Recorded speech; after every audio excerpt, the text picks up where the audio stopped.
حکمتیار د روسیې لخوا د طالبانو رسمیت پیژندنې ته غبرګون وښود. وایي په روسیې باور مه کوئ، ایران هم امریکا ته په تش میدان پرېښود. دا چې نور څه ویلي نو جزئیات هم دلته وګورئ او چینل هم سبسکرایب کړئ.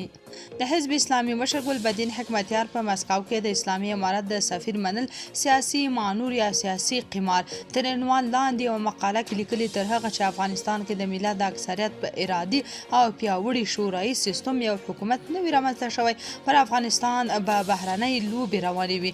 نه د هغه او دغه لوري لخوا د سیاسي استازو منل، نه مالي مرستې او نه هم ډیپلوماتیک مانورونه د واقعي مشروعیت ځای نیولی شي. په دې مقاله کې ښاغلي حکمتیار وړاندې زیاته کړې، تر هغه چې د هیوادونو ترمنځ ډیپلوماتیک او سیاسي روابط د سالمو اصولو او واقعي عدالت پر اساس نه وي استوار شوي، د هیوادونو ترمنځ به ستونزې حل نشي او د هغه مهال کیدای شي چې لوی هیوادونه د کوچني هیوادونو په چارو کې مداخله پرېږدي. د استبدادي او کورني مشروعیت نه لرونکو هیوادونو ملاتړ پرېښودل شي او له قمپال او سمتپاله نظامونو سره اړیکې قطع شي.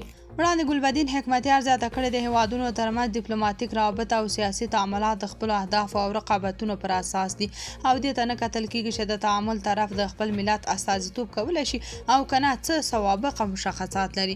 ښاغلي حکمتیار د روسیې لخوا د طالبانو رسمیت پیژندل د خپلو رقیبانو لخوا هغوی ته د رسېدلي سیاسي درد د کمولو اقدام بللی دی. طالبانو ته د کابل سپارلو په مذاکراتو سره امریکا په سیمه کې خپل رقیبان له پامه غورځولي وو او یو طرفه تصمیم یې ونیوه. په مقابل کې روسیې د طالبانو سفیر او بیرغ مانه چې دا یوه سیاسي لوبه ده، نه کوم بل څه، نه روسیې تغییر کړی او نه هم د افغانستان په اړه سیاست کې تغییر راغلی دی.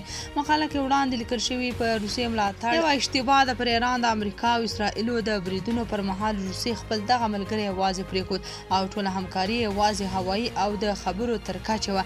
نه اس 400 دفعه هوایي سیستم ورکړ او نه هم اس یو 15 او اس یو 50 الوتکې ایران اړ شو چې له چین څخه 40 جی 10 الوتکې واخلي. د روسیې دریځ دومره غیر ملموس و چې ځینو شنونکو باور درلود چې مسکو واشنګټن د ایران پر سر معامله کړې ده.